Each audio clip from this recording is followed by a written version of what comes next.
Bueno, y entonces, ¿Qué cabe? ¿pero por qué vino a quedarse en Gigante? O sea, ¿qué lo trajo? ¿Por qué no se quedó en Neiva? ¿Por qué no se quedó en otro lado? Porque en Gigante, entiendo yo, había un hotel que le llamaba Hotel Huila, que era de mi mamá abuela, de Elena Álvarez. Luego mi papá era de la Espiella Álvarez. Y tuvo sus relaciones el viejo, el abuelo, con Elena. Y de ahí salió mi papá. O sea, que se quedó ahí en el hotel con la vieja, se quedó por el hotel. Eso, hizo sus relaciones, la pringó y ahí salió mi papá Darío.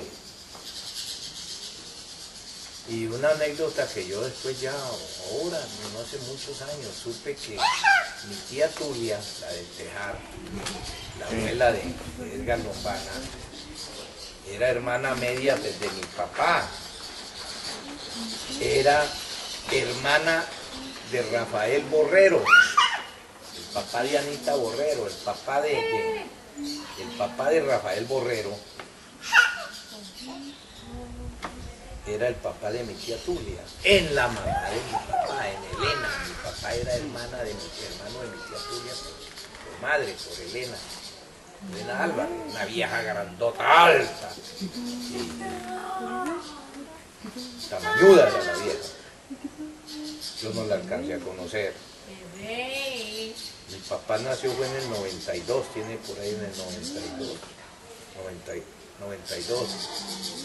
Mi papá nació en el 92, donde sale el artículo ese Miscelánea, el periódico ese de Cartagena. De Cartagena, aparecen los galeones esos ahí, bonito el periódico, y hace una exaltación de la personalidad de mi abuelo, de Gerardo. Entonces, según Alfonso Lespriella, en la historia, de los 3 de Lespriella que llegaron a Cartagena, mi abuelo, que era ateo, le zampó una cachetada al obispo de allá y le tocó emigrar. Eso era peor que matar a Jesucristo, pues. Entonces se vino por acá, para estas tierras, por Cahuila, Pero es que en la con la vaina del caucho, de las caucheras, que sacaban caucho, quina, y todo eso lo sacaban de por ahí. Por esos caminos que habían de ahí, había uno que era antiguo, hubo un chueco, que ese sí lo conocí, don José Gerardino, chiquito patichueco, era cauchero y fue también de la colonia esa que se fueron por allá, por el camino de ahí de Gigante para arriba, por el camino, esa fue precisamente la ruta que revivió Abel Díaz, lo que cuenta Abel Díaz Manrique, de la expedición al Guayas para sacar el camino más recto a Puerto Rico. Pero, a ver, según entiendo, la desbandada de huilenses hacia el Putumayo fue por la guerra de los 1000 días. Desde el sur desde Huila, de Pitalito. Por la parte sur, seguro había otra ruta por allá, otra ruta de cauchero, porque la cuestión era sacar caucho, que era rentable, y la quina, y no sé qué más cosas de por allá. Pero por acá había una ruta de caucheros, de Gigante, por esa vía, río Guayas, salían a Puerto Rico y se internaban por el río Caquetá, hacia Leticia.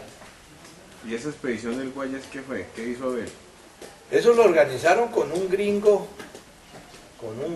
y habían arrimado 2 gringos turistas, 2 nómadas, y se agregaron ahí, los Cantrell, creo que eran de apellido Cantrell, y se agregaron a la expedición con la mira de trochar eso y abrir un camino recto de Caquetá, de Puerto Rico, Caquetá, acá.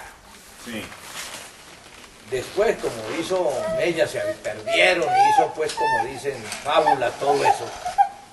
Entonces, vieron que era posible y que era el camino más recto para salir, y entonces le trataron de meterle carretera, y se hizo con auxilio. ¿Y por qué no cogieron la ruta del bisabuelo? Es que por ahí iba. O sea, esa, la ruta del Guayas era la ruta del bisabuelo. Lógico, por eso por ahí se iba. Entonces, Esa carretera pues tenía enemigos, que eran los florencianos, porque aquí queda Puerto Rico, aquí Gigante y Florencia acá. Eche para atrás porque no sale en la cámara. Entonces, pues los del Caquetá no les convenía que abrieran esa carretera porque todo el golpe de esa zona se venía directo acá al Huila, al Gigante. Sí.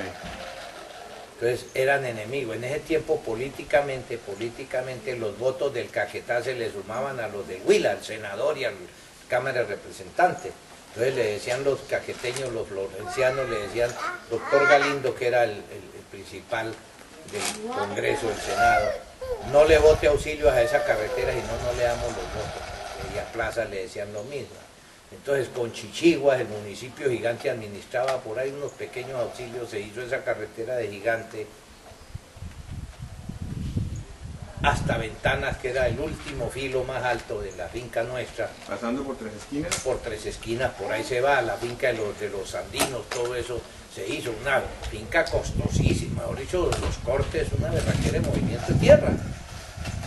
Y se compró, el municipio compró tractores con los auxilios, los administraba, ¿para qué? Pequeñas fallas por ahí, pero se administró bien esos fondos y se construyó. Y se hizo lo más costoso de esa carretera. Ya de ahí de Ventanas sigue pura travesía y luego el descuelgue hacia el río Guayas, que le llaman, no el Guayas de allá, pues allá el Guayas es otro de, bueno, ellos le dan el nombre de Guayas, pero en el Ecuador, ¿no? Que es la unión del río Daule con el río Babahoyo. Ahí se unen y hacen el Guayas, que llaman río Guayas. Este era el río Guayas. Entonces, ahí se quedó ese proyecto. ¿Pero Ventanas llegaba a Tucandira o no? Ventanas era el último potrero de Tucandira. ¿Tucandira qué era lo que significaba? ¿Qué era lo que qué? Significaba Una hormiga mortífera de la Amazonía. Tucandira. ¿Podría nombrarme los potreros, por favor? Yuruparí, que era el diablo. Yacaré era el cocodrilo. Guacurabá era el pajarito, como ser el gorrión, el gorrión. Sí. Guacurabá, Yacitara la guacharaca, Itapinima, que quería decir piedra pintada, Itamirí piedra pequeña, Itaguazú piedra grande, bueno, Tayazú, no me acuerdo qué era Tayazú. Y así todos los potreros eran con nombres indígenas, del dialecto indígena ñengatú, de los indios ñengas. Pero si el bisabuelo pasó más tiempo con los Carijona, claro. ¿hablaban el mismo dialecto? Sí, él lo hablaba también, él lo hablaba. Y a mi papá Darío lo tuvo metido 9 años internado en esas selvas de la Amazonía, acompañándolo a él, a mi abuelo Gerardo. Ya mi papá se formó y ya pues como dice, ya comenzó a sentir los deseos de mujer y se vino acá y fue cuando conoció a mi mamá Ana ahí en Gigante, se casó con ella. No. Y entonces con ese espíritu pues de trabajo y de finca que él tenía, fundó Tucandira con doble finalidad de ganadería y explotación de madera.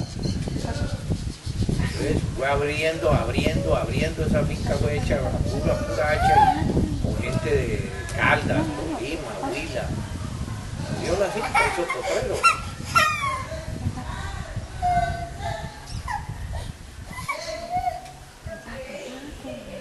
Y Gerardo murió en Gigante. Mi abuelo sí, se murió en Gigante.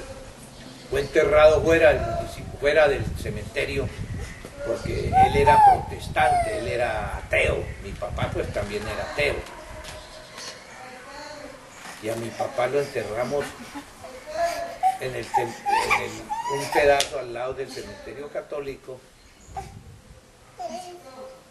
que eso fue asignado a los protestantes, porque ninguno podía ser, ni los suicidas podían enterrarse en el cementerio católico, todos quedaban afuera. Cuando mi abuelo murió, no estaba asignado todavía